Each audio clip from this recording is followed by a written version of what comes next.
Hello everyone, my name is Rebecca Kelly and you're listening to the Everywhere We Go podcast. This week I sit down with lifelong friends, 3 girls who are the definition of girl gang.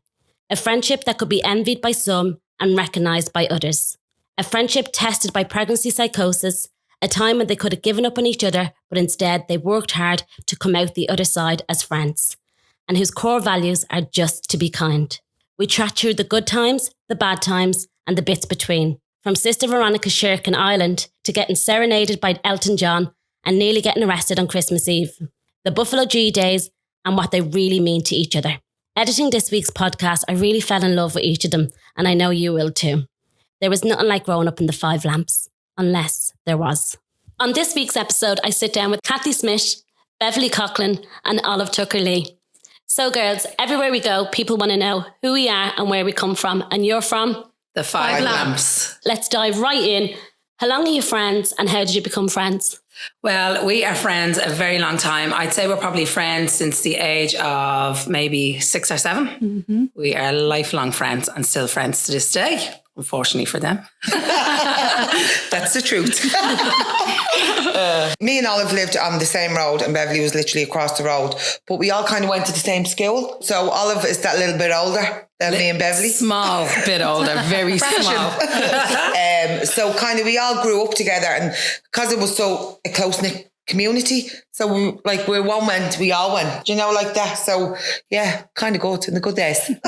We started in a youth club called Sister Veronicas. So this was a nun that helped inner city children. We were from Dublin 1, so we were known as inner city children that wanted to be kept off the streets. So she started a youth club. So Sister Veronica used to put on shows, and we, when I think back now, like she actually used to take us to Sherkin Island for 2 weeks, and our ma and dads would actually let us go. Now I only went once, but my 2 older sisters went, and I know Kathy and Bev didn't go because their mas actually liked them. Do you know what I mean? Whereas my ma sent me. Brought to Termafeckin we went, and this was like going to America for us. Yeah. For, you know. So take that back to me. For me, you went to what island? Okay, so Sherkin Island. So Sherkin Island is a little island. It's either off Cork or in Cork. It's in West Cork. It's just off Baltimore. Okay. So it's literally from Baltimore. You can see Sherkin Island. I was only there last year. But next up, America.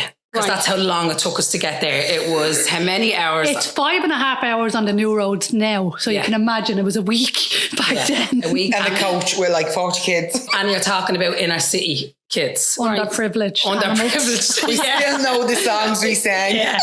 So we were sent to Cork for 2 weeks, and down there, like the nun, you know, she had games. We stayed in bunkers. When I think about it, we brought sleeping bags and all, cobwebs hanging off the ceilings, and but it was actually everything to do with fresh air. And the mad things that stick in my mind for lunch every day was oxtail soup. To this day, I actually hate oxtail soup because it was torture. But when I look back, they were actually probably the best memories we ever had, because as a group of kids, we were brought down there, we were let run riot on an island that nobody was on, and that's the reason why. Yeah, that is the reason why.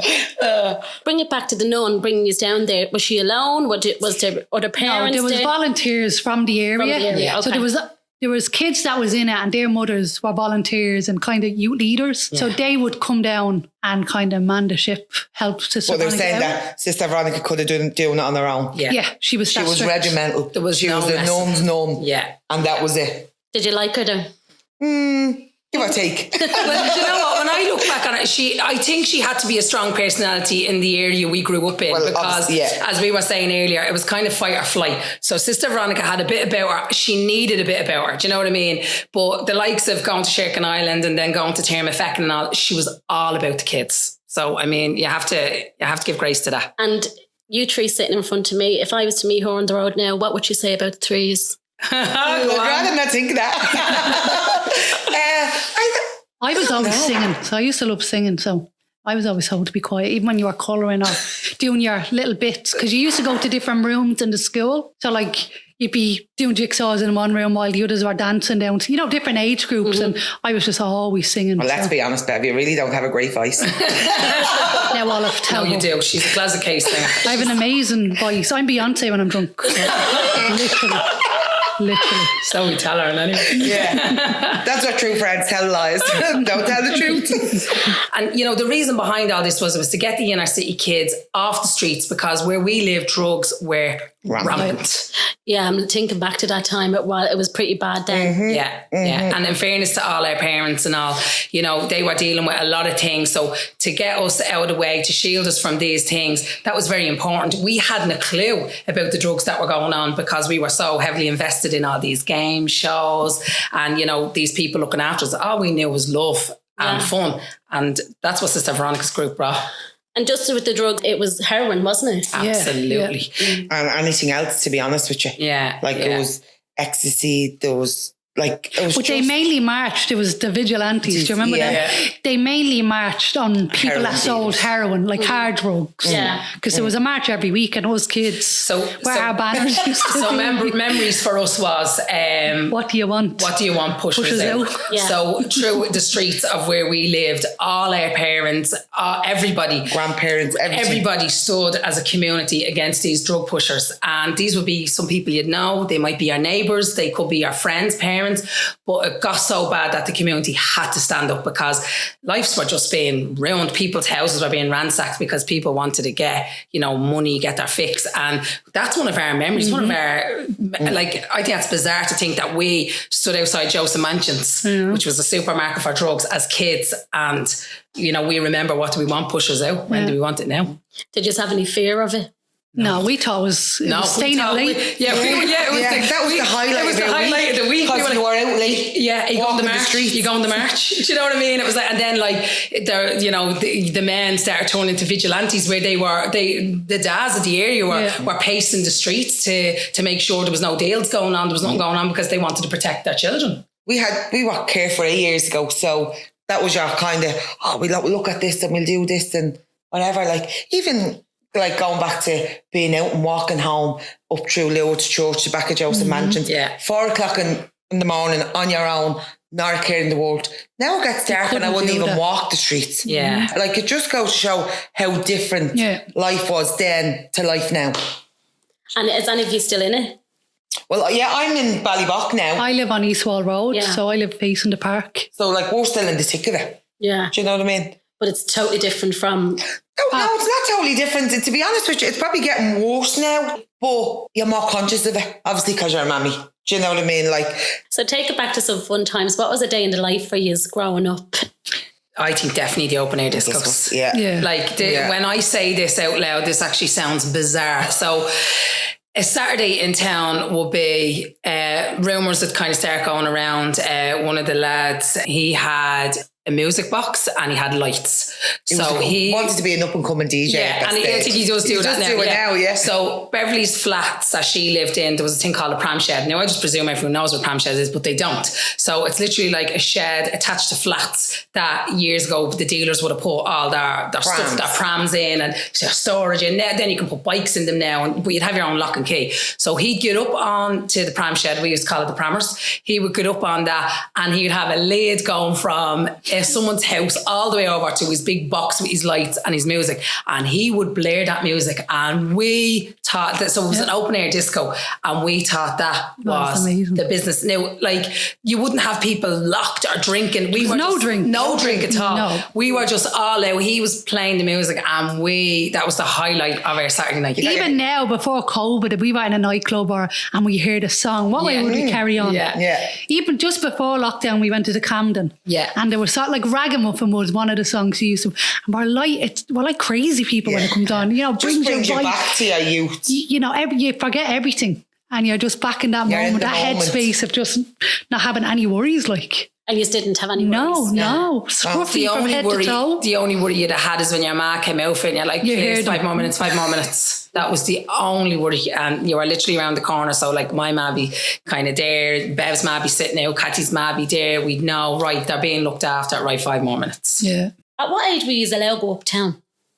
We were uptown. We were in Dr. Quirky's from the age of 11, You used to get 12. a $5. We lived in town. You'd get your bag of sweets on a Sunday.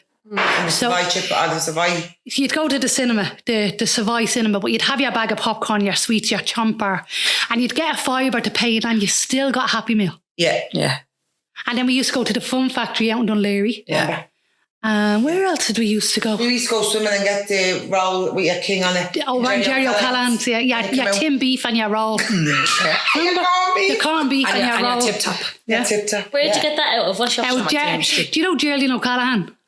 She was on The Apprentice and stuff. Yes. Her dad owned the shop. He owned the corner shop facing the bats, and he was always behind the counter. He was a messer, and he used to go in after, you'd be leaping after the bats. And you'd buy your buttered roll and your corned beef, your tin beef, whatever. Oh, your Patrick King. Yeah. Now, if you got kicked out early at the bats, because Bigfoot, who was one of the lifeguards, was very fond of barring people. So if you'd have What was the woman called? Remember? she She'd an afro. Just put the showers on cold.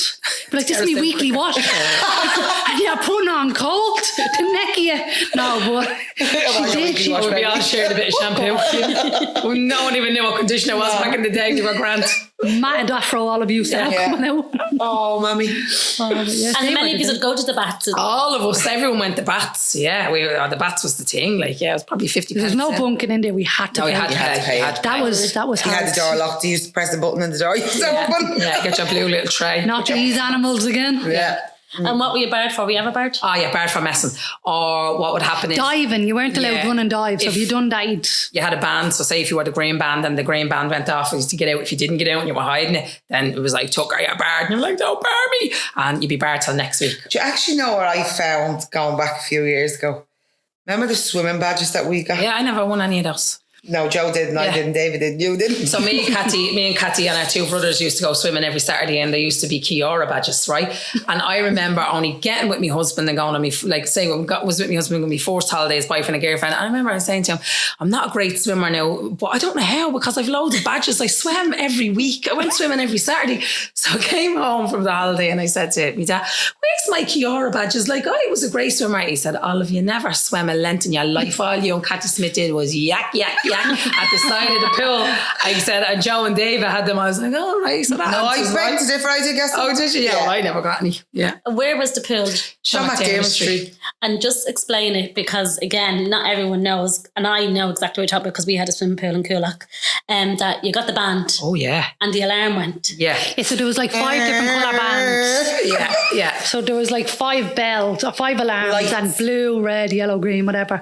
And you used to put the band on your ankle. So you couldn't see it? And I think, did we get an hour? You get an hour, yeah. I think we used to get an hour and your time. But sometimes, like let's say the brothers or some of the friends would come later and they got an orange band and you knew your time was nearly up, you'd put the orange band up and they'd know because they knew us. Yeah. Your time's up and you'd be like, no, I'm orange. You know what I mean? But yeah, they always knew though. Yeah. Yeah. And then straight to from the bats to Jerry's shop. Yeah. Straight to Jerry's. Yeah. Oh, sometimes Kathleen's, if Jerry didn't have what you wanted to go to Kathleen's, but it was soaking wet hair. Soaking wet hair, freezing with your roll. And it'd take you like, home. We literally lived 5 minutes and it'd take you an hour to get home. You know, you're strolling along, you're eating your roll, sucking your tip top. Yeah, it was great. It's just, they were the days. Yeah. What's the fashion? What do you remember? What was the big thing when you were a kid? Knitted jumpers. Knitted jumpers. And like you and your siblings, like all matching. No. Yeah. The Adidas tracksuit bottoms with the clips on this side. Now, I always remember you and you had a white night tracksuit and it got bleached and the tick turned gold. Do you remember that? You put it in bleach? Well, I tell you, my memory of fashion was the Gap in the GPO arcade, because we went in there every Christmas. And I remember me and Joe sitting down at gas, because he's turned out to be an accountant now, and we'd sit down and have a family meeting. And there'd be a budget, and all you bought in the Gap was Levi jacket, and me poor man, Dad was on beans on toast. And we were decked out in Levi's. I remember having a black Levi jacket and black Levi's and a cream polo neck, and Joe had like a check short Levi's. And your blonde. And me poor man, Dad, I'd say we're at the hitting the credit union hard. Yeah, I'd say so. I've always been shoe mad, always. Really? Even now, even for my kids, I'm shoe obsessed. Please tell them about when you nearly got arrested on Christmas Eve on your lunch break. Oh, so I can tell that story, can I? You're allowed to tell that story. Please, on a lunch break, tell them. Please, I'm coming across as the You're not. I have a bit of OCD. I don't know. I love clothes and I love everything clean, and it was Christmas Eve and we used to go to K3. Do you remember K3? No, I don't. Keely's. Was it Kylie's or Keely's? Kylie's. But we used to call it K3. But we lived in the place. It was a little pub on Liffey Street, Abbey Street. And I remember I had a black and white bet-tie polo neck dress on me and white boots. And I was after paying £70 for them in Duns. Like, that's a lot of money for Duns. Yeah. And my last client of the day in House of Colour, Christmas Eve, was a black dye colour. Oh, And blop onto the white boot went the black dye colour. So that was grand. My lunch came 12 o'clock and me and Dion Moore went strolling around the ILAC Centre, and I went into Duns. I'm telling the story. And I took off one of my boots because they were literally only brand new on me that day. Yeah. I took off one of the boots, changed the boot, and went about my business. So I'm halfway through the ILAC Centre and I get a tap on the shoulder to come back in. And my ma walked in Store Street at the time, so I nearly died. So I'm brought back in, I'm brought into a room and I'm sweating and I'm like, David Campbell's going to sack me, my ma's going to batter me, my ma's job is gone. And he said, remove the boot. Like, imagine, remove the boot. They knew it was only one boot. So I had black tights on, I'm taking the boot off. But they called the police. Did they? They called the police, sorry. Yeah, you're shoplifting. No, but I didn't think it was shoplifting. I was only taking a bleeding boot because I know. So the police came You should have changed it too. I know. They came anyway. And the policeman thought it was funny. I got a little, don't do that again. But I was walking out. I'm so happy he knew me ma. So I'm walking. You let me go. Don't do that again. I'm walking out, but I'm walking out with the policeman, letting him my best mates because I was embarrassed. Like, people are looking at me, and he's like, I swear to God, David Campbell. He told the whole, because I was late coming back from my lunch, and I had to explain why. And then that day in Christmas Eve in K3, then David thought it was funny to tell everybody. But still to this day, people used to say, remove the boot. And tell me this, who was the troublemaker between you all? Catty. Rent a row, we used to call her. I'm only joking. No, there's always one tartar in the group, and that's all. I was just very protective of my friends. Very protective of myself. And what kind of trouble would you get yourself into? I wouldn't have got into trouble. I wouldn't say trouble, but Oliver had probably said to me, like, for example, the pram sheds. We used to have people used to throw mattresses out, and we jump off the pram sheds onto the mattress. Now, the mattress could have been walking, but that was just it. I think it was more of a daredevil. Yeah. Do you know what it was? Back in the day, we used to have EGAs. Oh, yeah. So we used to build these EGAs like with wood and cardboard. We used to all sit in them, and we used to all get money off our mas. What is an EGA, first of all? It's a makeshift that you make a tent out. Yeah, it's a makeshift. Anything you get your hands on. Makeshift shed. Yeah. So we'd have mattresses and plastic bags and everything to keep us in, and we'd all get money off our mas to buy batteries for the ghetto blaster. Yeah. Do you remember? And we'd be sitting in the EGA and we'd be belting in Mariah Carey. And remember, not a drink on us because we were all like 12 and 13, probably even younger. Yeah. And the fellas would be on one side and the girls would be on the other. Still like that to this day at a towny party. Men on one side, women on the other, and it was like that in the EGAs. But Cathy was always kind of one of the lads. I wouldn't say one of the lads. No, not in it, but you are well able. I just got you a fella. I was just out straight and just said, what's the story with you and her? And that was it. And they'd say, no, I don't want to meet her, but I want to meet you. So were you a heartbreaker or your broken heart? No, my heart was broke a few times, I won't lie. Yeah. Well, she did a fair edition now of breaking hearts herself now, When people say, inner city kids underprivileged, did you feel like you were underprivileged? We had better things than anywhere, and the kids still do. That's where people make mistakes. They do. Yeah, that's where people priorities would have been completely different. Like, our parents would have made sure that we had the best of everything, whereas other people might have had different priorities and would have invested in something, whereas our parents invested in us. And like, townies were known in our pockets. They couldn't keep the money in their pockets quick enough. That's exactly what it was. Kids from town, and you'll probably notice it now, stand alone. They always have the best of everything. Sometimes probably not for the right reason. No, of course. Do you know what I mean?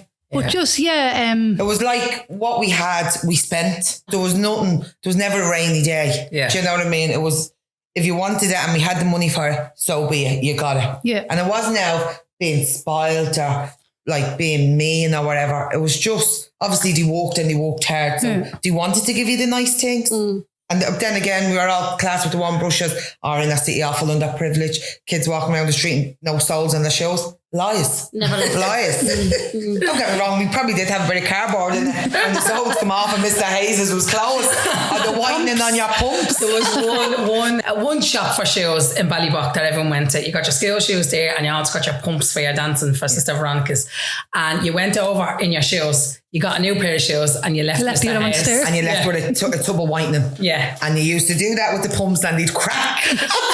And you'd say there to your was that man, much whitening on them. I think I need a new pair of shoes. And I remember her being like, right, over we go to Mr. Hayes' we go. And that was it. It was just, you know what I mean? We didn't have like the Nike and the Adidas and, you know, at the time. But we were. I tell you one thing about townies, our spot was clean. Like we might not have the best of gear, but the smell of bleach and Dettol is unhuman. Do you know what I mean? Like, and that is, you're actually mopped out of your house. If you're not mopped out of your house, you're not a proper townie. Do you know, that's one thing that you just said there, Cathy, that when I worked in Thomas Cook in town, so I worked in Grafton Street and North Dale Street, and I'd serve someone in Grafton Street and I'd say to him, you know, it's 999 and 99 cents, and they'd say, oh, could you do any better? And then I'd go, right, and I'd have to look at it. Whereas I'd go over to North Dale Street and I'd say to her, now it's $2.5 grand for all of you to go. If you give me an extra €700, I get you a sea view. I go to credit union, book it. I go to credit union. Yeah. And I used to love it, you know what I mean? And the thing was as well, there was a lot of trust because like when we lived in Shamrock Street for a short while, and I'd find like envelopes in the letterbox and then I'd take it to the job with me, and then someone would open the door and say to me, Rebecca, did you get that for you, Bob? I left in your door this morning. And my boss would say to me, like she was a country woman, and she'd say to me, did they leave that? That's like $3 grand or $2 grand, and they've just put it through your door. Yeah, but that's what was done. Nobody robbed on their own. No. Like people that's a rule. That's a rule. Like I don't mean as in us. I mean anybody that had an addiction, or now it's completely different now. They take the eyes out of your head. Come back for your eyelashes. But back then you could even. Do you remember the key was left on it? Your key was either in the door or else your key was put in on a string, and you like your mum might be in town.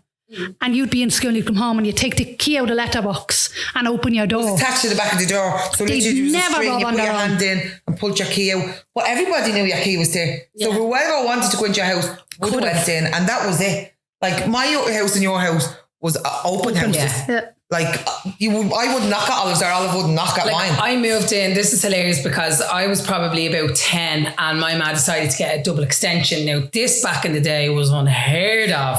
But Olive Senior had our sights set on this, so this was happening.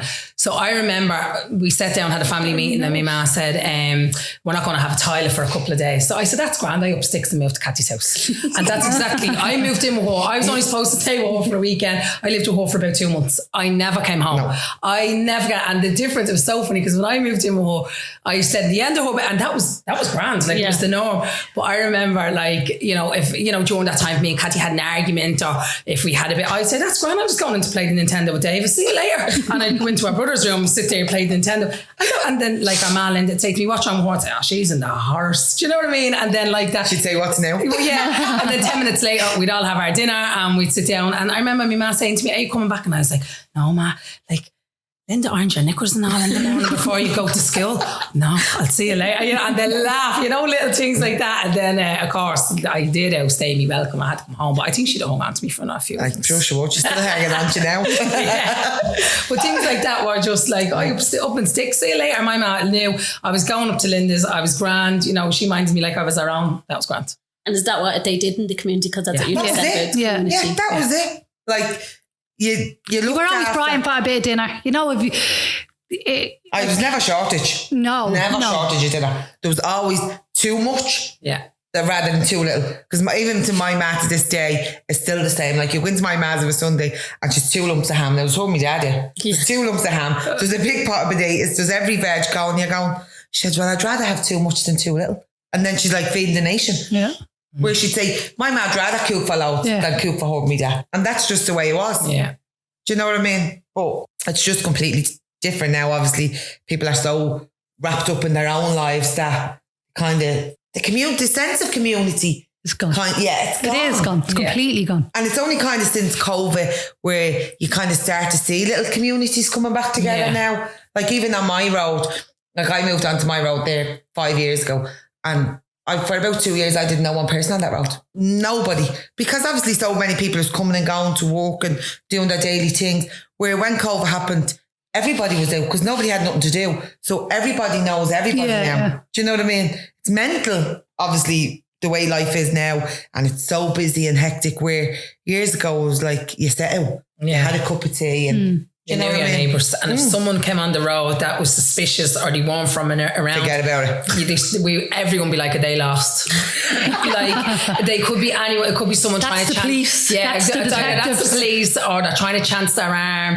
Like, everyone knew everyone, a day lost. Do you know what I mean? So it was one of those kind of areas that, you know, if you're part of the inn, like say if Kathy's cousin from England came over, you're automatically in the gang. But if you weren't known, you know what I mean? It was like, oh, hang on a minute. They must be lost, or they're trying to chance their arm, or are they checking cars, or are they checking houses? Because there's a rule in town, no one robs on their own. And in fairness, like, They didn't. majority of them don't. Not now. And Kathy, do you think that then your children are going to miss out on that? I think, I look at my childhood with the girls and how happy and safe it was, where it's not safe now.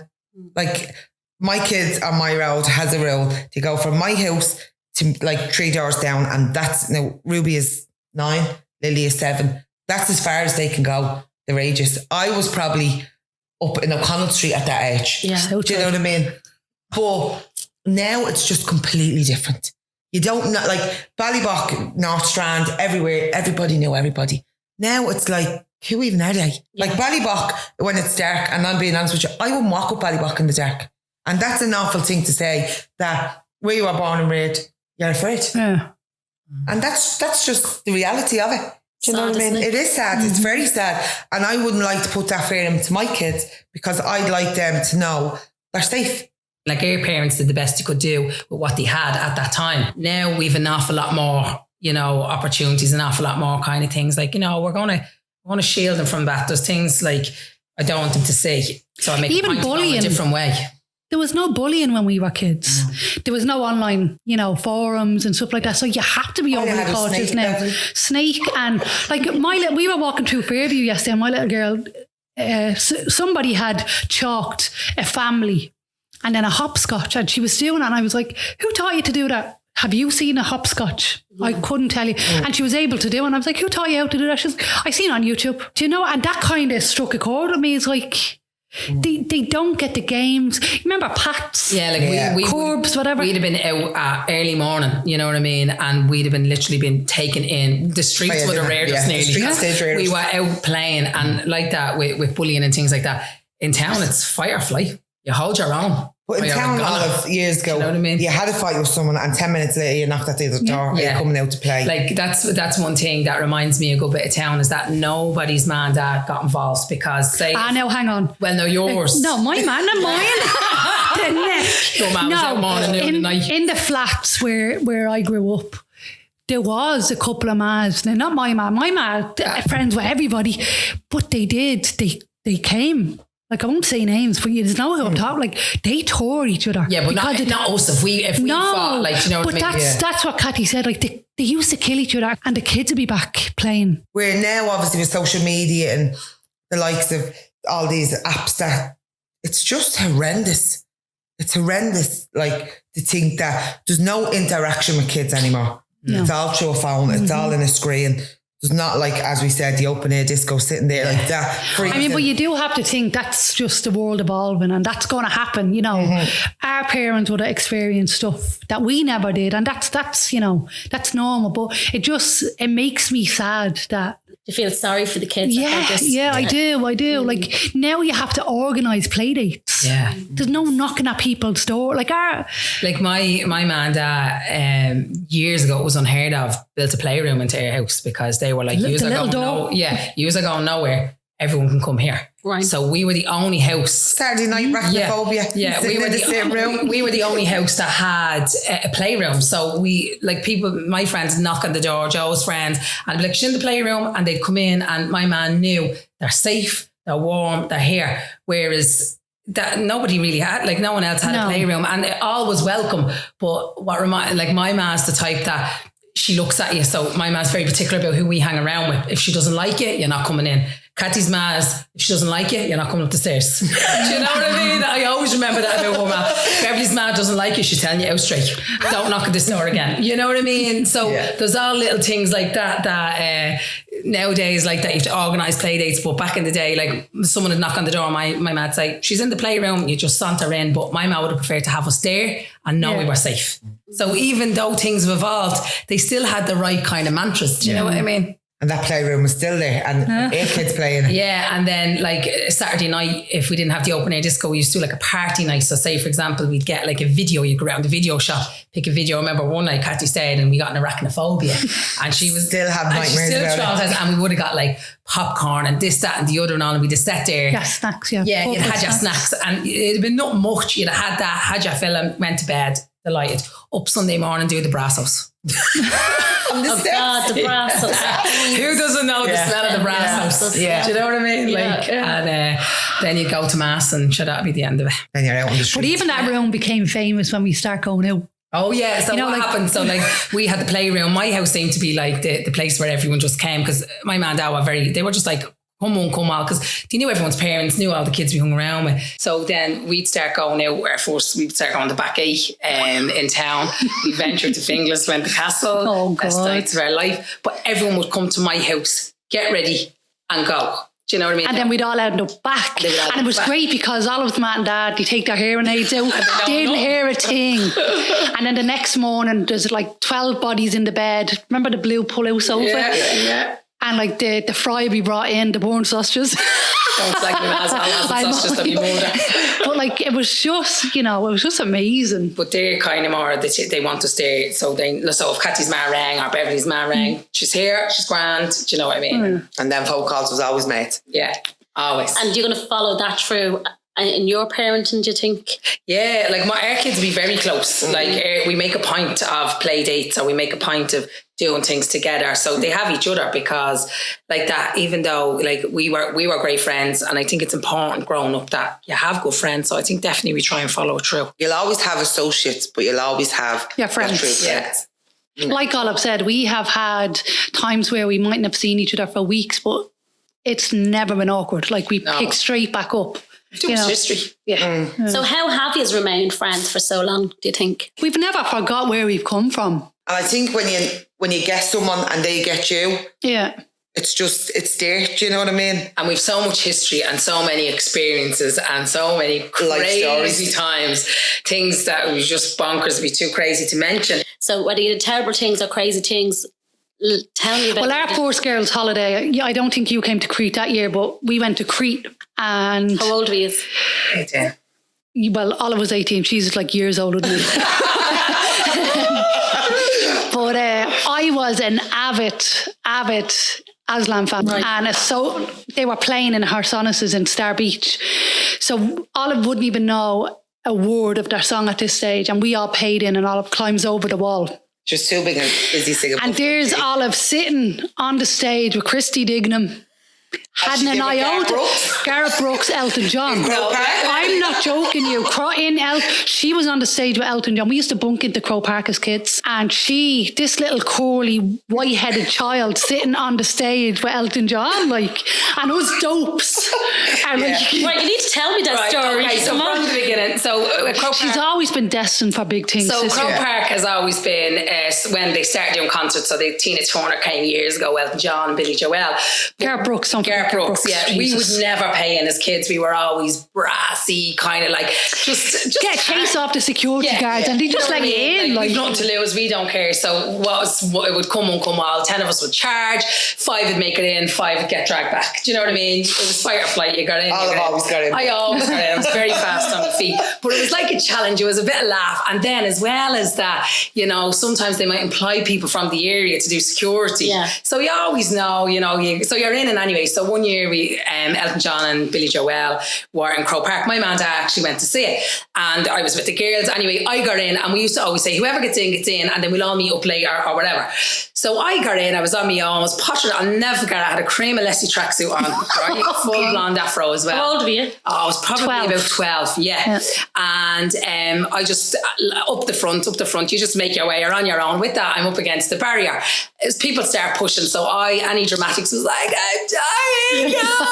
Did you wonder where Lola gets Elton from? John looks down and he's like, stop, like everyone, kind of giving a socks. The security guard grabs him by the shoulder, and I'm kind of like, you know what I mean? What's the story, Elton? How are you? And next of all, he puts me at the side of the stage. The security guard does. Elton comes over. Now at this stage, my man dad's at the concert after paying, up in the gods, looking at the screen going, Olive Tucker's supposed to be at home. Sandra Tucker's supposed to be minding her. What is she doing here on stage with They were Elton to John? get a credit union loan for the tickets and all.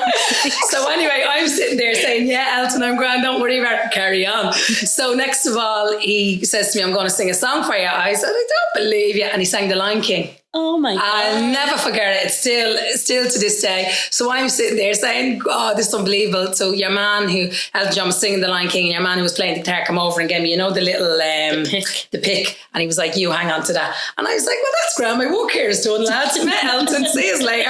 On to the next concert. Didn't need to pay for a ticket. And it was the talk of the town. Never even paid for a ticket. But that was what we used to love. We always bunked in. If it wasn't, we used to bunk into the point the Smash Hits was on. Take that. Yeah, take that. Never paid into the point. And I'll never forget another story. Ultimate Chaos were playing. This is how long ago it was.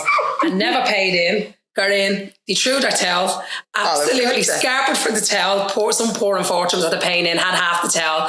And I got it. And I was like, my work again is done here, lads. I'll see you later. Strolled out with Ultimate Chaos' towel. It was brilliant though. And I was only one of many. We all did that. Do you know what I mean? It was just, if you had the balls at the neck to do it. And it was fun. You had nothing to lose. They weren't going to lock you up.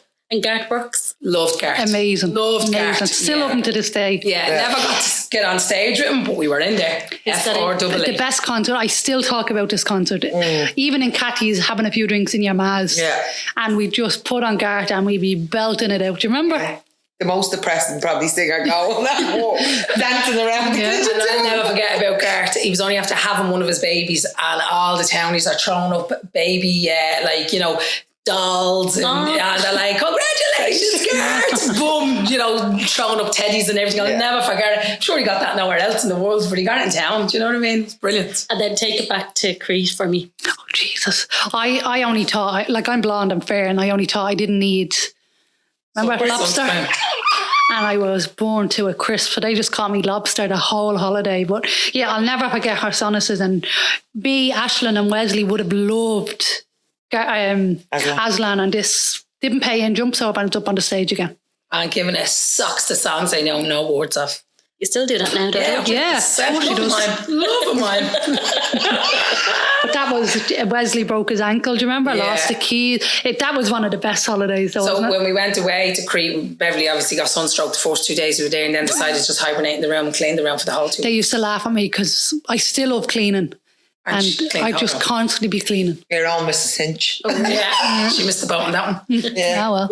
Tell me mad stories that happened growing up. Well, when we started to go to Castle, so our parents didn't really know what the Castle was, because obviously we're from town. The Castle was for Finglas, so we kind of designed this teenage. The red line was forced. Yeah, the red line. We went Southside, and we were. That didn't work out well, so we scarfed over there. We were not welcome over there. We learned that quick and fast. So we ditched the red line and we went to the Castle.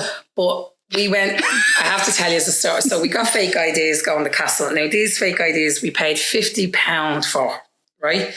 I'm not going to say who made them for us, but we on these fake IDs were allowed to drive trucks, ice cream vans, school buses and lorries.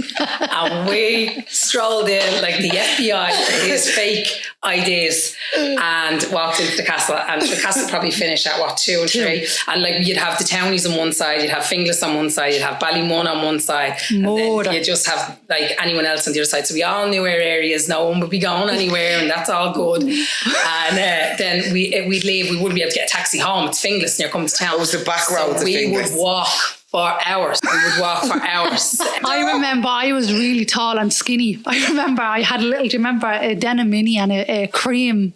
Don't say chainmail, please. No, a cream belly top on me. And Santa or Catherine took a let me a Louis Vuitton bag. She didn't. I lent it to you. So no, she said don't let it happen to her. it was a forced Louis Vuitton bag and I gave it to Beverly. So I'm 5'9", and back then I would have been how skinny. Yeah. And I walked in, do you remember I was in the splits? Sure. Legs everywhere. I fell. The Louis Vuitton bag, was afraid it was going to get robbed. Had around my neck. Do you know what I mean? And I Round my neck. Don't lose that. So I put her around her neck like a chain. And Beverly was that tall. When she fell halfway home. So I didn't care what was happening to her. Do not lose You still got that Chanel bag now around your neck. I just say to them, without my Chanel bag, I don't care if I don't make it home. Once that bag makes it home, we're all good. But we used to have nights out. On a Tuesday, we'd be in the House of Colour and we wouldn't have a shackle because you're only an apprentice. You only got, it was a good wage, but we were out Thursday, Friday, Saturday, Sunday. And I remember one Tuesday, do you remember we borrowed money? Yeah. Just to go up and we sat in the back gate. But like they were the days where... You didn't have a care in the world. No. I did. I said we could drive ice cream trucks. We were grand. And then if I was to take it back, because... You just mentioned something, Cathy, that I'm going to have to bring up, and I'll bring it up in a minute.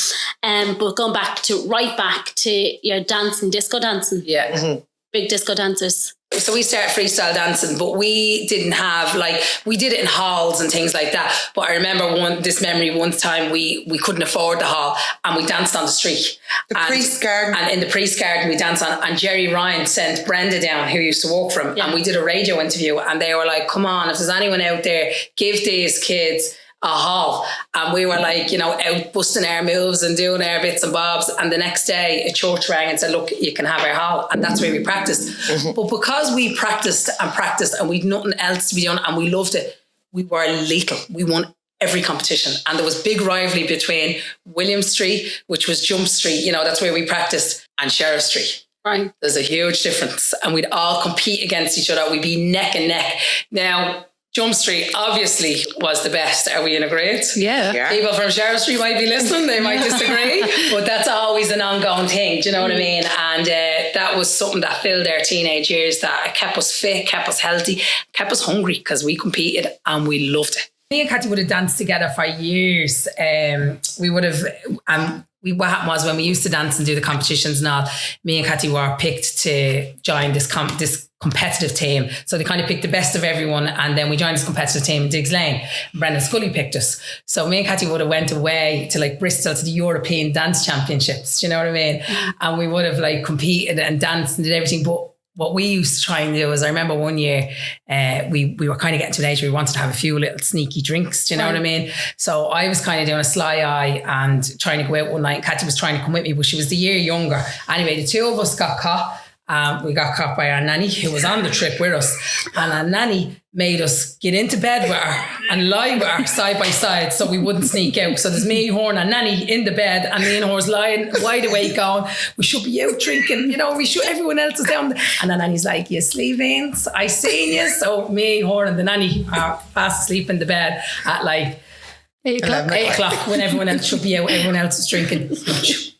Cathy said Buffalo G. Oh yeah, best time. Are we talking about Buffalo G? Yeah, it's a big part of me life, as well as being a teenager, because we would have all hung around together. And what happened was, I was in the dance, I was in Diggs Lane, so I was in the dancing big time, and then an audition came up for me to be in this girl band. But I can't sing, but I can dance, but I couldn't sing. But like that, it comes from me background. I'm a chanter. You know what I mean? I can chant me arm. Don't kid a kidder. Yeah, exactly. And it's a big towny thing. We can do it and we don't mind. So I said, yeah, flew over to England anyway, got the audition. That was grand. I said, I don't know how this is going to work because I can't sing. But, She's a great rapper though. Yeah. Great rapper. Especially when I have a few drinks, I think I'm Coolio. Coolio? I think I do Gangsta's Paradise very well. But I ended up, what happened was, with getting Buffalo G, I moved to England and I was only 15. So all my pals are starting to smell themselves. They're going out, they're hanging around the flats, boys are on the scene, and I'm living in England. And I didn't appreciate when I lived over there in England, I don't think now looking back, because I was more concerned about what they were doing, what was happening. So they used to send me home. Yeah, they used to send me home once a month, and I thought I'd never get to the flats to days. What's happening, what's going on. So I flew home the Friday morning, and I'd be out with these as well as trying to spend time with my family. But they looked at me differently because I was on the telly, I was doing things. We thought it was great. We had a little throat, like she's famous. You know what I mean? They were like, whereas I just wanted to be one of them. I just wanted to hang around with them. Do you know what I mean? And we had great fun. And then I remember of the Sundays night, they'd be all staying out, and I'd have to go home because I'd have an early flight the Monday morning. So tell people what Buffalo G, if people don't know. So Buffalo G was a band that was a kind of a ready-made band. They were looking for two girls. It was a singing, rapping kind of kiddie, teenager-y kind of thing. That was ready to go, ready-made. It was one of the girls who was in the band with me. Her brother was Shane Lynch from Byzone, and then Bewitched, and Naomi can sing, so that helped. Right. So she was in the same dance group as me and Catty, and said, come here, listen, I have an audition in Ireland. We're looking for someone in England, and we're looking for someone who's a bit outgoing, blah, blah. Me and her were really good friends. And I said, yeah, we were completely different. Naomi would have been quite shy and quite quiet, and I was just out there, like on my own, completely out there. So it really worked. We were like yin and yang. But I just felt like, as much as I was over there and I was having a ball and I was meeting all these famous people, I was like, what's my pals doing? Craved home. Yeah, and at this stage, the Nokias came out, so I could ring them and I could keep in touch with them. Right. And, I was like, who are you meeting? What's the story? Don't believe you. You know what I mean? Counting the days. And I remember when I was in Buffalo G, one really important moment for me, I was away that much, I forgot what my ma looked like. And I remember that being a moment where I went to the manager and going, you need to fly her over to me now. I need to be sent home. And my ma, within that day, flew over, stayed with me for the week. And I remember thinking to myself, this is not for me. Like, I'm very lucky to be in this position, but this is not for me. So it was a one single deal. So we reached, I think it was 7 in the UK charts and 14 in the Irish charts. But if you didn't reach top 10, it wasn't really that good, which really didn't bother me, because I was like, grand, I'm going home. And then they wanted to continue it on with a second single for us to try for a second single. I was kind of being like, what? I was smelling myself, what's me pals doing? I knew they were going the back gate. I wanted to do that. And I just felt like I was missing out. So and we were on the other side, like envious. Yeah. She's in Bahrain. She's touring with Steps. She's on with Ant and Deck, and Ant hits the deck. Do you remember when he clapped and stuff? And we're sitting at home on a Saturday morning watching Saturday morning TV, and there she is on it. And we were envious of that, but she was envious of us just being carefree. Like when I was in Buffalo G, I got a bit shyer at home because I didn't want people to, I just wanted to be myself. You just wanted to be the normal. Yeah, and everyone wanted to know, how are you getting on, what are you doing? And I just wanted to be with the girls. I was just like, are we getting a train one from the Lido? Like, do you know what I mean? Little things like that. And then I remember my mad say, come back around to the house. We want to see it a bit before we go. And I'd be like, oh, but the girls, the lads, you want to be hanging around. And I was very cautious about who I went out with as well, who I was seeing, because when you're kind of in that industry, you have to be kind of seen to be, a single Pringle, and you can't be hanging around with fellas who are getting chased by the Garda. Do you know what I mean? So which all our friends probably did. You have to be very careful of that. Do you know what I mean? And how do you think your ma felt like you going? Was she? My ma was always very good to me. Like, she always let me follow and do what I wanted to do. Once she knew I was well protected, like Naomi's dad was with us all the time. We had a chaperone and a tour manager, so we were very well looked after. So at the drop of a hat, she was over with me that day. I couldn't remember what she looked like. She was there on the next flight. There was no expense spared. She was flown over. I'd be in contact with her most days. And do you know what I mean? Once I was looked after, she knew I was all right. And she'd never stand in my way, ever.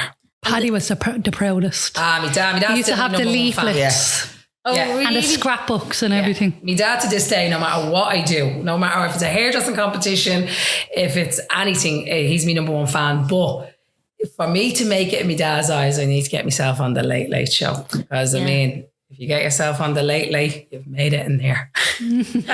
We'll take a quick break. Wait. We just took a break there, and while we were off mic, we spoke about mental health. And Bev, you on your page, The Unlikely Stylist, Bev Piper Lilly, and you speak about your mental health on that.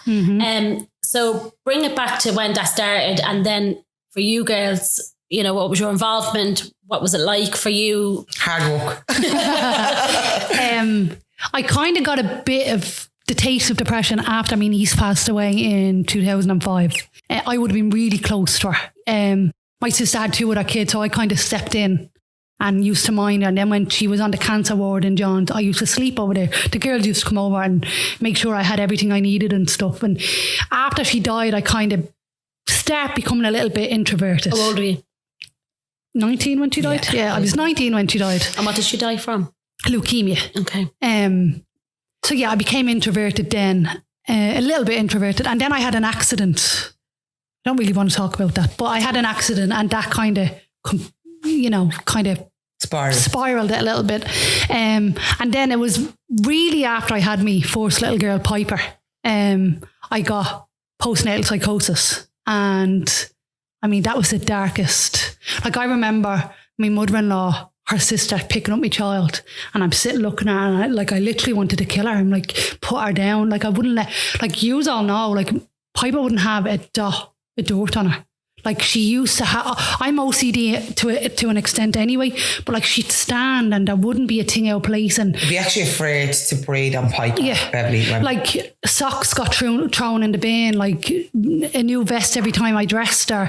I'd always have a new packet of bibs. But this was all because of, I was thinking germs. And then it got so bad where I thought my friends were against me. I thought you were talking about me. I turned on some of them. And it was just, it was a really dark time. And then when I got pregnant on Drew, I got prenatal depression, which I never even knew, and I went through a horrendous time then. But when I had her, it was completely different. I think I went through a year with Drew not having any, just like happy and yeah.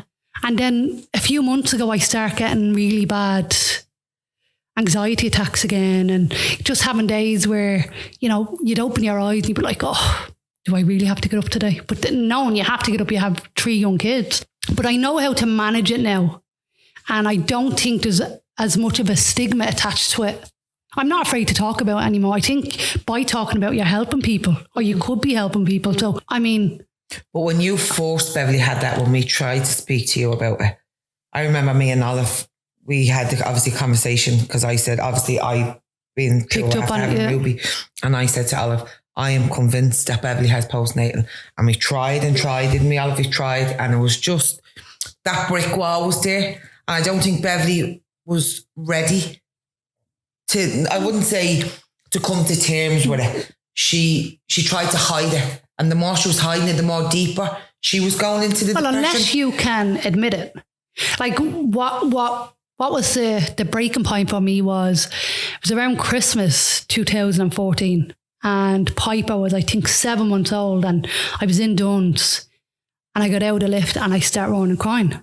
And I was like, oh my God. And I just couldn't catch my breath and it was just horrendous. And then I knew I had a problem. But again, I tried to mask it. There was nothing wrong, but there was, because I was angry with people. I was lashing out. And then after I had Otis, I had a horrific birth on Otis. And I remember one of the registrars coming to me and saying that he'd recommend I speak to somebody after it. And I think he was 6 weeks old again. I plucked up the courage. Now, everything was going fine, but the baby nurse used to come to the house and she'd be like, how is your house so clean? You have 2 babies. But I was running on empty. I went like that. Do you remember? Like I was after losing loads of weight and I was running on empty after I had him, but I didn't see. And I remember he was 6 weeks old and I decided, right, I'll go to Hollistree. I'll go over. And I went over and I was talking and I just broke down. And one of the reasons why I broke down was I couldn't believe that I'd let 6 years pass of me feeling the way I felt for me to finally ask for help. Like I didn't feel, like 6 years prior, I was embarrassed or I couldn't admit. There wasn't so much awareness about mental health 6 years ago either. No, there was a stigma to it. Yeah, so whereas people didn't speak about it. The dark place that you were in had an awful lot to deal with it as well, as in you put an awful lot of that pressure on yourself. Oh, of course. Thinking that people were speaking about you. Yeah. But that was to do with the psychosis. You think everybody's against you. Like, as I was saying about thinking I was going to let my child fall, then like somebody would look at you and you'd be looking at yourself thinking, like, are they looking at me? What? It just wasn't a nice time. But fast forward those 6 years after I had Otis, and like I broke down, I couldn't catch my breath, thinking I'd put my partner and my kids through Like, I think I was telling you, as Piper turned around and said, I wish I had the mummy back from when I was 3, because I didn't realise, but I was angry and I was snapping at the slightest thing. Do you know what I mean? And now it's night and day. Like, obviously I still have me bad days, but yeah, it's night and day to what it was. Very and I know how to, I know how to cope with it now. Very hard for you to hear that from her. Oh, that was... Actually, there's a picture in our bedroom of me, Oisin and Piper at the Lights in Dublin Zoo. And she picked it up and she was like, I wish I had the happy mummy back. I wish I could go back to when you were happy. Like, that was like somebody was at stabbing me. So that's when you know you kind of have to... Again, my kids, we wouldn't argue or raise our voice in front of our kids, but it obviously was affecting her. That she was not affecting her in the sense, but she was able to know I wasn't as happy as I was. So yeah, it was hard. And then for you girls, like, were you around when this was happening? Did you notice this happen? Have you heard this conversation lots of times? Yeah, well, I know I've been, you're probably one of the only ones, and you both. Like, I probably at times, now my family would know now, but I would have spoken to the girls more about it than I would have.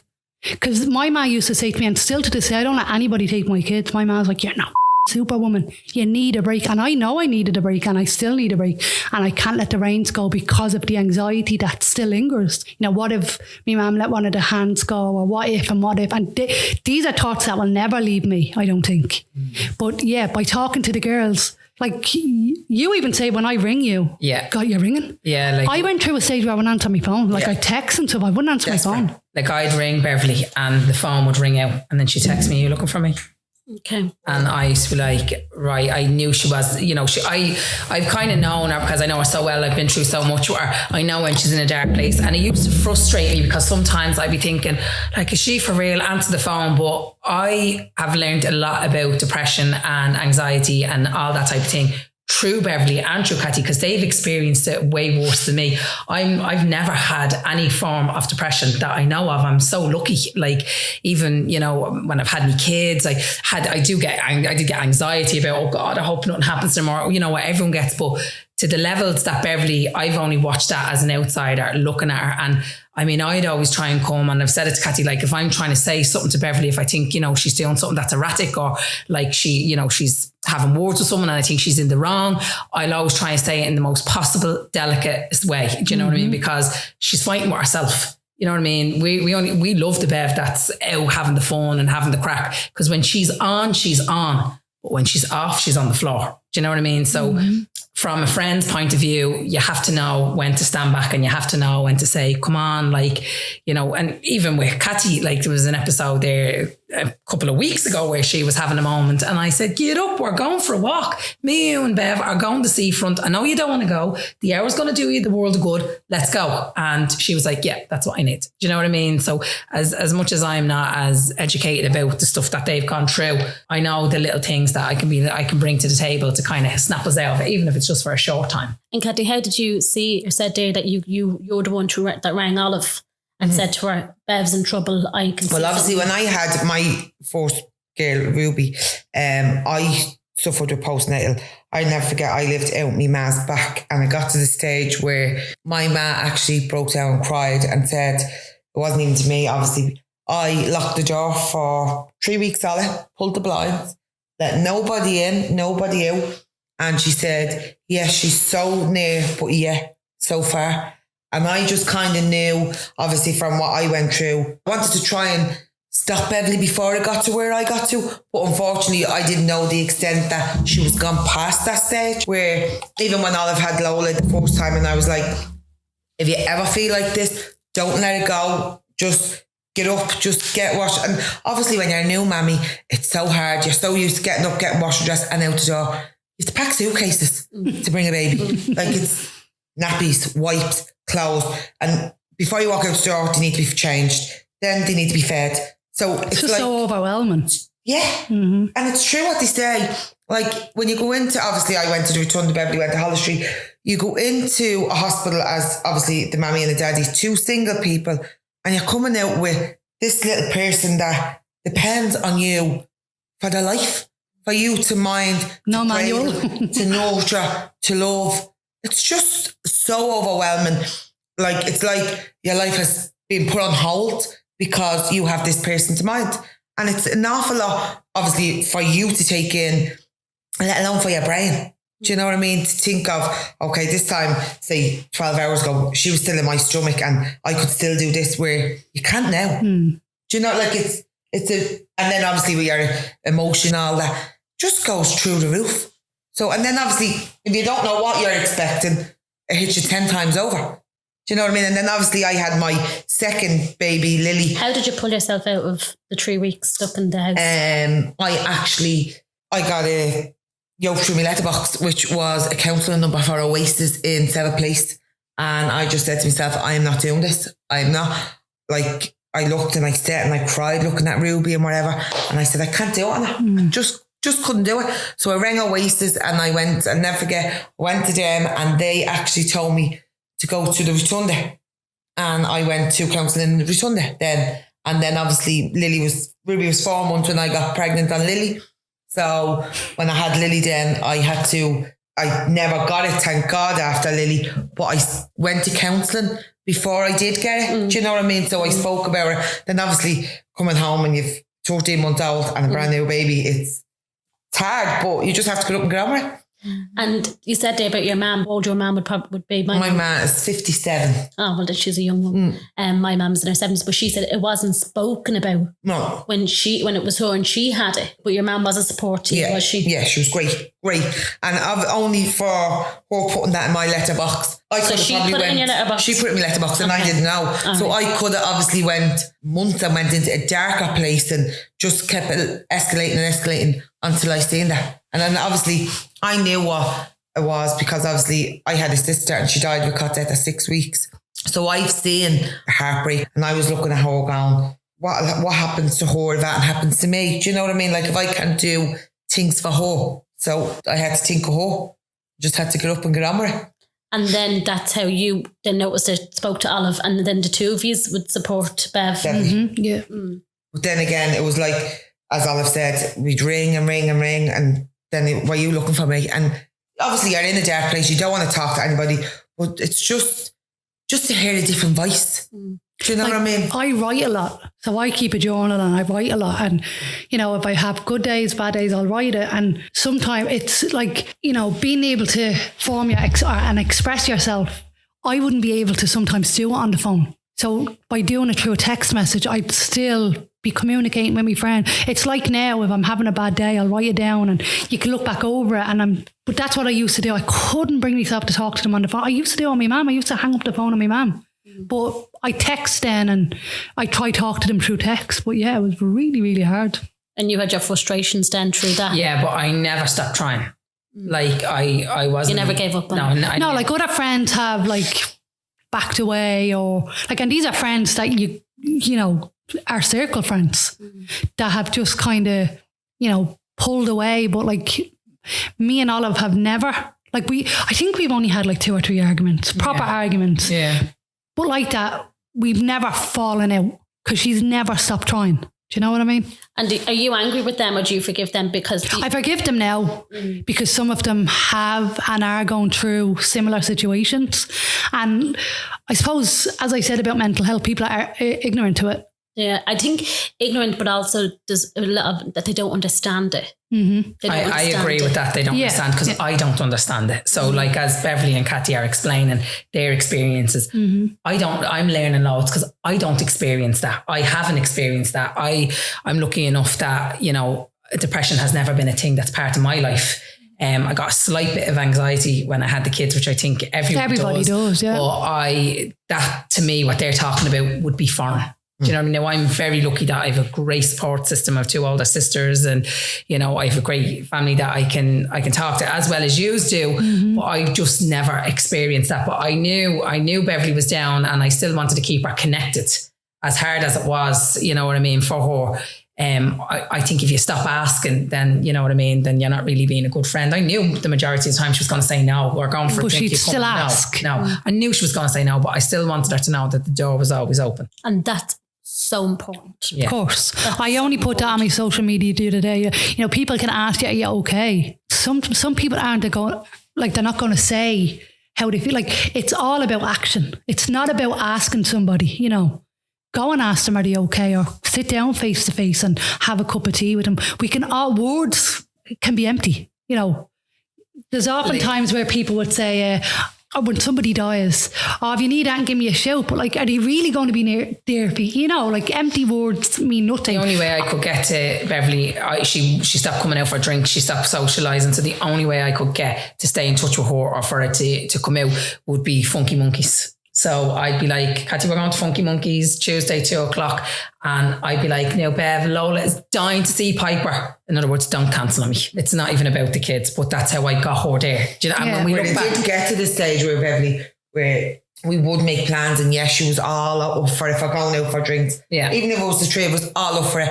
And then say come Saturday, Beverly's phone would be off, or Beverly wouldn't answer the phone. And that was not because I didn't want to go out with my friend. Like, even still to this day, like, there'd be times where I'd be all up for it, and then that day would come and I physically, like, I'd feel sick or I'd be shaking, and then I'd be like, no, I'm not. Because I used to remember, I'd hate disappointing, and I'd be like, gosh, they're just going to be in the height again, or they'll stop asking. But that never happened. Whereas now, like, she loves a social night out. You She's know, done a 360. So like, if anything's happening or anything's going down, I'm like, you know, it's a different conversation. It's like, get the kids sorted. We're going here. Here's plenty, you know. Now, I will still prep her. I'll ring her a couple of days before, how you feel and what's the story. And then on the day, we still all good.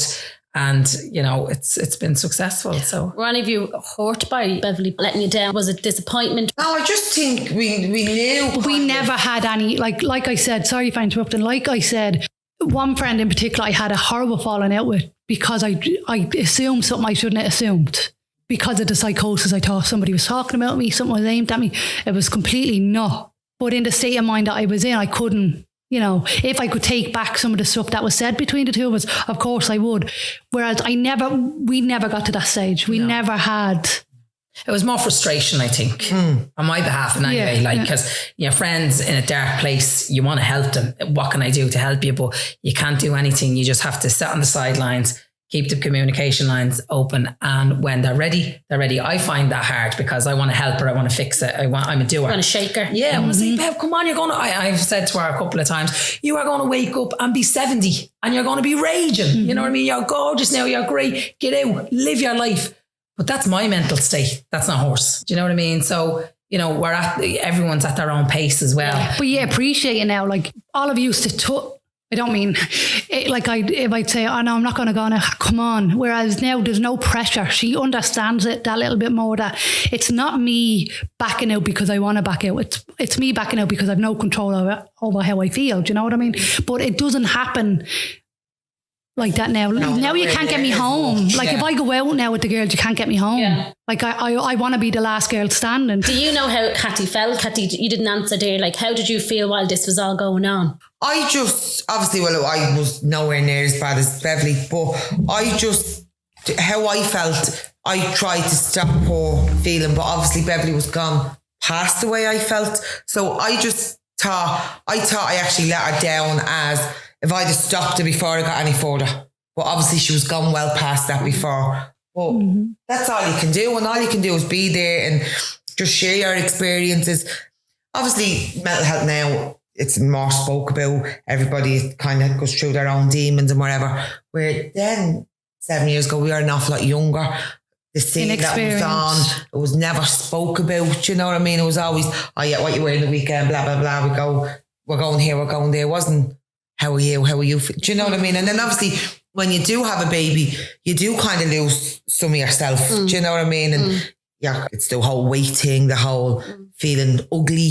Do you know what I mean? So you kind of, it's a touchy subject for some people. Mm-hmm. And did you know that she felt that she'd let you down? No. Stop crying. It's okay. It's okay.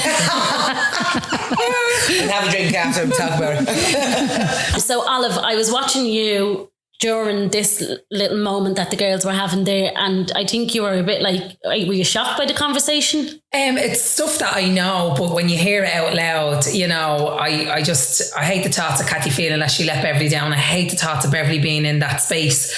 And I'm just glad that, you know, we're out the other side of it as a group of friends and that we've still stayed together. And I think if anyone is listening to this and, they're listening to all our experiences, like from, Katie who's gone through, Beverly who's gone through, and me who hasn't gone through, but sitting on the sidelines, I just think the main thing is no matter what you're going through, just keep the communication lines open. No matter if it's a text, a call, a winky face, just, you need to still be there. And as you said, Bev, like the words are empty. So something like as clever as Funky Monkeys, as saying, now I'm putting the pressure on you. It's not about me, it's about your child. It's about your child. Yeah. And that was really clever, like to be, because you're putting pressure on her to get herself. Tell her that, will you? She's not just a pretty face. No, look at the size of her head as it Do is. not let the blonde hair fool you. I have my ways. Yeah, no, but it was very clever. So Bev, I know you talked about on your page, what advice would you give anyone out there who's struggling, especially with the psychosis, because that is so serious? I mean, when you're in the position, you don't realise, but it's, people around you, if you have a friend or a daughter that just had a baby, you keep your eye out for warning signs. The signs, because a new mother will be in denial. They don't know any different, so it's just all normal to them. That comes with the baby, so you think. Just always have your eyes open to your brother, your sister, your friend, your dad, your mum. Like, nobody knows. Your mind is like a piece of string, and once that's gone, it's gone. So just look out for each other. Just be nice to one another. And be kind to one another. There's no age limit to depression. It can happen to anybody at any time, at any age, at any stage of life. Just be kind. And it's in this moment, what's happening with COVID, people don't know what's going on in people's lives. Like, they don't know what's happening. And you said that the older age people now, they're struggling because they're alone, and they just say, well, there's no point in me being here. Mm-hmm. That's really, like, be kind. So tell me something that you're going to instill in your children that you learned from your childhood. I definitely think good work ethic, be kind, always look out for each other. Mm-hmm. That's very important. And if you want anything, just get it yourself. Like, we're of the ethos that we don't need a fella to get us what we want. We are strong, independent women. If we want Chanel handbags, if we want Gucci shoes, if we want diamonds, we'll buy it ourselves. Although it's nice to be gifted, but we'll buy it ourselves. Thanks. And respect. 100%.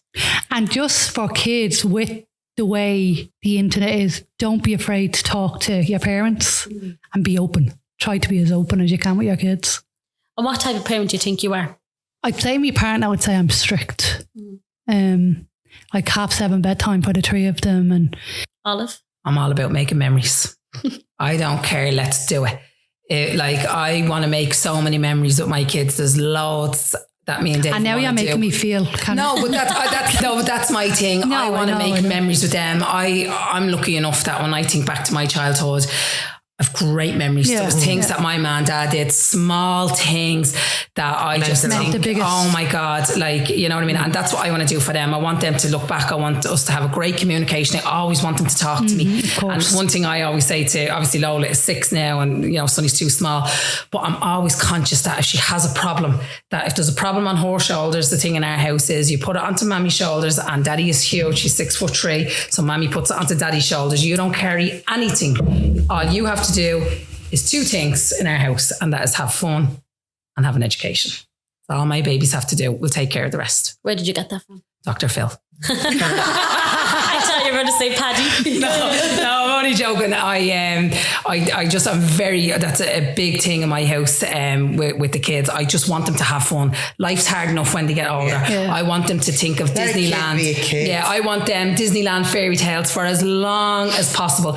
There's enough stuff going out in the big bad world. When they're ready, just let kids be kids. Kids, exactly. What's just the rush?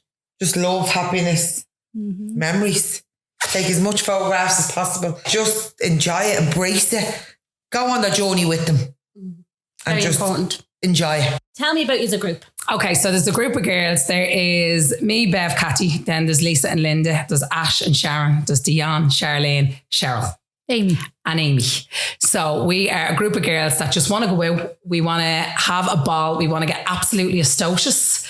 We want to dance like to Beyonce. Watching. We want to dance to Beyonce like no one is watching, and we don't want to talk to any men, because anytime any men come near us, we think they're trying to rob us. We're not interested. We're not interested. We just want to go out, have a bop and have a good time. And that's exactly what we do. And in fairness to the girls we hang around with, they're all similar. Yeah. You know, they're a lovely group of girls. Everyone's lovely. They're kind. They're respectful. And we just want to have a ball, like, you know, and it'd be great to get them around the table because they've some great stories and great experiences as well. Go back to your first love. I met Christopher. Jesus, Christopher. Met you. Well, it would have been 2000, the millennium. Now. Is he local? He was from Dorset Street. He was an outsider. Right. Dorset Street. All right. Yeah, we didn't let many in. What was the boundary?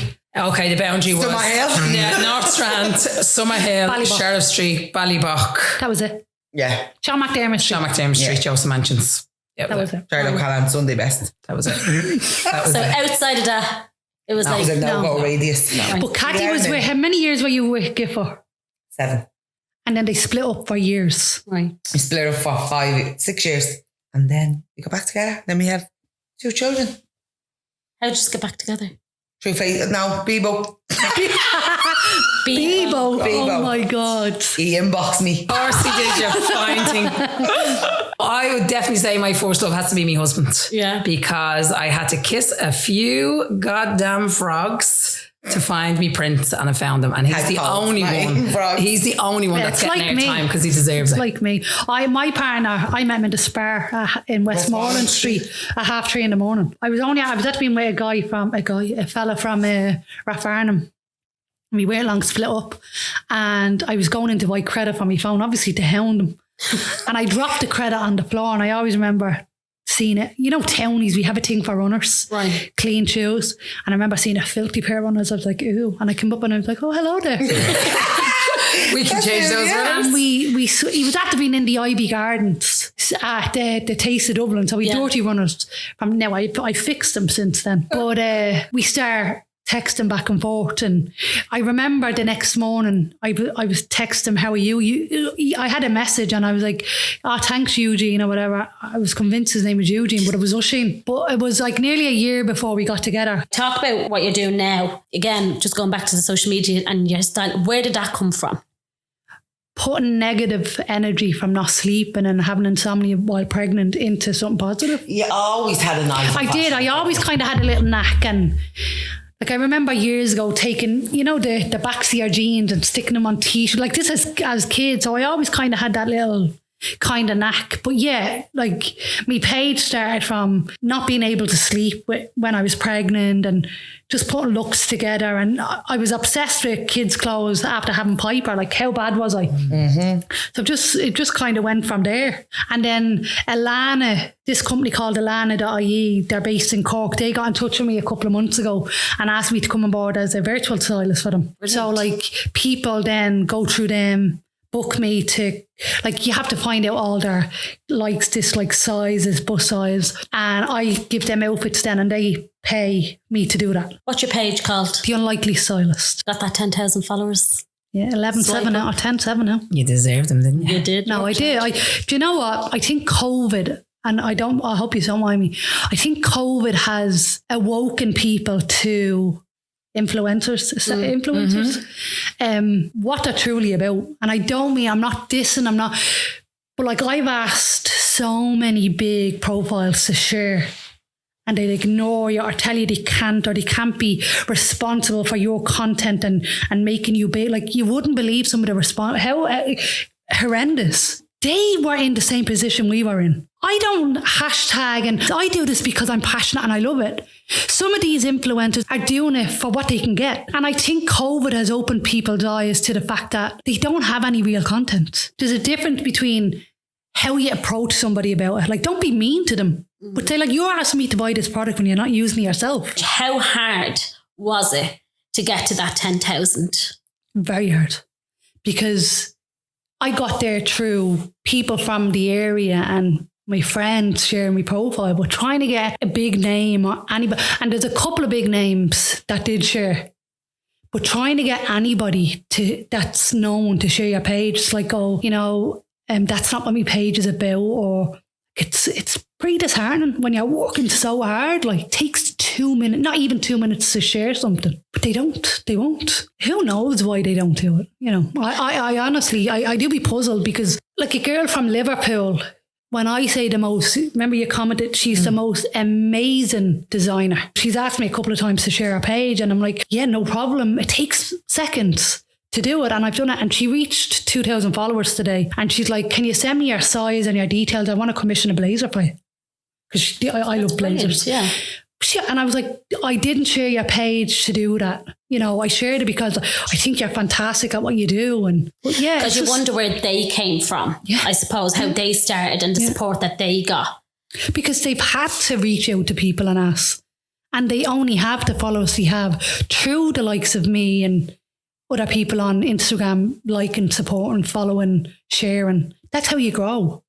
So yeah, it can be frustrating. But you got there. I got there. And I'll keep going. Through your own social media, have you been getting like trolls, any of that kind of thing happening? And I got a couple. Yeah, but you're very controversial sometimes as well. Like, you know, you could put some stuff out there that might rub people up the wrong way. Like, you know, we've talked about that. You don't do it as much on Instagram. You've done it on Facebook. Oh yeah, I used to love I'm very opinionated, and I used to love a debate. Thanks so much. Yeah. But again, that was part of just trying to express. Sometimes it was anger, getting it out one way or another. Do you know what I mean? Like what? You know, somebody put up something. It might be right. For instance, you'd have somebody from around Mater Hospital, nurses having a clue what they're doing. I'm like, these people have spent years in college, educating themselves, and you're sitting on your arse at home and you're giving out because you have to sit in A&E. And it used to frustrate me. Now I don't care what Anna Berry is doing. Right. Do you know what I mean? Whereas before, I think because I have a new focus, I have kids, I don't care. I live in a bubble now. I live in my own little bubble, and I'm happy now. Yeah. I don't care what anybody else is doing. As long as it doesn't affect me, my family, or my friends. Slay who you want. So you'd go off on a tangent and you'd be sitting at home watching this on your rolling our eyes, losing the will to live, ringing Cathy saying, I am going to kill her. What is she thinking? I want nothing but the best for you. You need to be aware of your presence. Do not feed into that. It's unnecessary. So I make a very conscious effort on my social media. That's what I do. Your way is your way, and that's your business. If I have a problem with it, I'll talk about it myself personally. I won't feed into anybody. I just don't feed. Someone trolls me, I don't even entertain it. I'm lucky enough now. I haven't been trolled. I don't feed into anybody. I'm not interested. Do you know what I mean? On my Instagram, I have how long am I at? I'm doing it about a year now, the outfits and stuff. And I have Facebook. I used to be so opinionated like this. I'd be like, what is she saying? And the main thing that I believe in, I'm a big believer in be kind to people, because life is too short and you just don't know what's going on behind a closed door. I've always been like that. And you don't know people's tipping point. And I think that's very important. I just feel, people are going uncertain times now. People are going through awful pressures, awful times.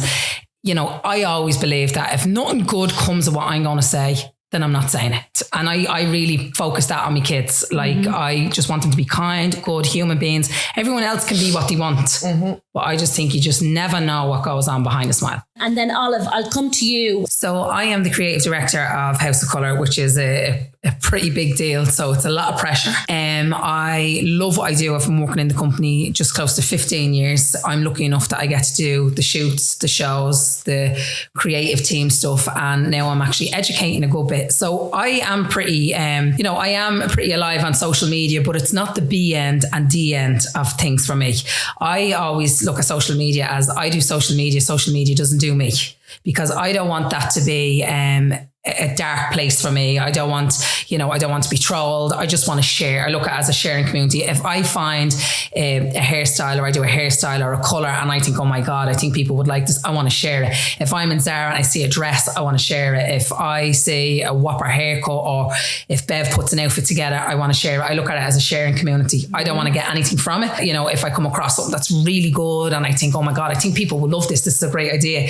I will share it. So I just kind of do my page as more of a positive standpoint. I go on I go on a bit, like not all the time. I do a little bit with family. I just basically do a life in the day of Olive.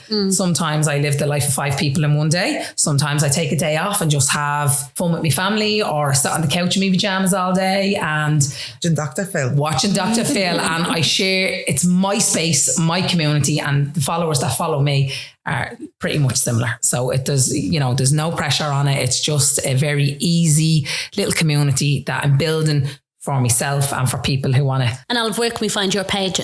So my page is Olive Tucker Lee on Instagram. And I am Instagram virgin.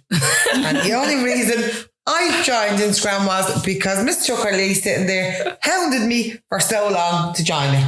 Not interested. Haven't got a clue how to use it. Keep asking to show me. But I will get there one day. I will get there. What do you do, Catty? We're 2 head cases. I did work as a carer, but obviously with this, and I have COPD, so with work and whatever, and it's just mentally draining. Yeah. And I just couldn't do it anymore, so I took a year out. So I'm just being mammy duties at the minute. How do you survive with your COPD? How does it affect your daily life? Well, I gave up the cigarettes. I'm on a vape. We have controversial over that. But it's come here. The winter, it's not a very good time to be there. It's pleurisy and pneumonia. But just get up and get on with it. Don't let that get you down. Do you know what I mean? You come across as that type of person that you just get up and go, especially, like as you said, with the postnatal depression, you just get up and go in the end. And then I just have 2 hyper kids at home. So it's just one day life. I think she's underselling herself there. She works ridiculously hard with our 2 kids, and she is the friend that I could ring at 3 o'clock in the morning and say, I need to drop my kids, and she will help you. So she is that one friend that you need, and she would do absolutely anything for you, and you would. And that's not me just sitting across the table from you. From the age of 8, you've always done everything. So although, she worked for a long, long time caring for elderly people, and you are brilliant at that. And unfortunately, you can't go back to doing that. But, you've always been the mother hen, though, hasn't she? She's very caring, very sharing. Yeah. So I'll top that with, what kind of friend is Cathy? Cathy is your backbone friend. She is the one that's in your corner 100%. You can ring her at any time of the day, and she will be there for either you, your kids. Like, for example, the first thing she said to me last week was, I saw your dad dropping Sonny to school. Do not have him out in the winter. Ring me. I'll do it. Like, that is a friend that, words can't describe that. You need that. She brings party to the table 24/7. So she's great crack to go out with. And she is definitely, our core values are the most important to me, because she's not only she's gorgeous looking, she's gorgeous inside. And she's one of my very oldest but best friends. Oh, me nerves. I'm going to cry. Cathy, what would you say about Olive? Olive is Olive, and no matter what, and no matter how many times that I needed her when I was in the darkest of places, and obviously I just pick up the phone and she's there. And as she said there, like a few weeks ago, I was in a bit of a dark place and she didn't stop. She hounded and hounded and hounded the phone. Come on, just get out, just get out. But that's the friend you need. And no matter how little or how small it is, she'll do it. And I know Olive has a busy, hectic schedule, but she'll always sit you in. Do you know what I mean? And she's one in a million. Love her dearly. And then what would you say about Bev? Do you want to go ahead? No, go. Okay, so I'll argue I want. Don't jump in. I know. Yeah. We'll let Cathy finish there. So Bev is definitely 150% similar to Cathy. I mean, we have been friends for years. She's the most kindest, sweetest person. She doesn't let anybody know that she's a very soft underbelly. She's very sensitive, and only I know that. Sometimes too sensitive. Yeah, and she is such a good person. She cracks me up for her controversy, but I love it. But underneath it all, no matter what time of the day, no matter what outfit I need, no matter if I'm right or wrong, she's the first person on the end of a text message. Maybe she won't answer the phone to me. Now I do. I get a voice message off her now every now and again, which is good. Yeah, I know she's salted the earth. Beverly is 1 in a million, and I'm glad that she's by my side. Thank you. In 30 years' time, someone comes in and says, Nanny, wait till I play this for you. This is you talking years ago. How do you think you'll look back on it? Well, I hope I'm sitting at the kitchen table with a bottle of wine with me grandchild going, yeah, right. I know, I'd love that. I love the idea of, you know, listen, I think we're very, very... But it's like, to be honest with you, it's like us sitting with Paddy Tucker. Yeah. Do you know what I mean? That's hopefully what it'll be like. We have Paddy stories, so do you know what I mean? It'd be hopefully our kids would be thinking more the new Paddy Tucker. And I think we're very lucky as a group of girls, as a group of friends, that we have each other, and, you know, everyone is a different cog in the wheel and brings something different to the table. Yeah. So girls, on that note, I'll leave it there. Thank you for joining me tonight in my home and sitting and talking to me and telling me your memories and all about you growing up. And your friendship is one that I think that a lot of people would be quite envious of, because you are really good mates, and it's very clear from listening to you that you are really good mates, and that's rare. Yeah. So Kathy, thank you very much. Thank you so much. Beverly, thank you very much. You're very welcome. Olive, thank you very much. Not a bother. Sure, listen.